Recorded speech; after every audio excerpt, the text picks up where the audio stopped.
Soul food developed under conditions of constraint. Enslaved Black communities were often given limited rations, and the cuts others discarded. Survival depended on adaptation, preservation, and careful use of what was available. Cooking knowledge carried forward West and Central African foodways and was reshaped in the American South. Techniques favored slow cooking, seasoning, and transformation. What began as necessity became skill. Meals were practical, but they were never only practical. Food held families together, organized shared labor, and carried continuity across generations.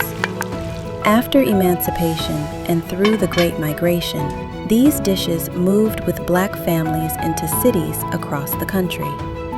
What began as survival cooking became a marker of memory and belonging.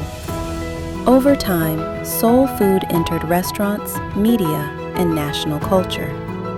Its origins were often simplified, detached from the conditions that shaped it. Soul food is not a trend or a regional novelty.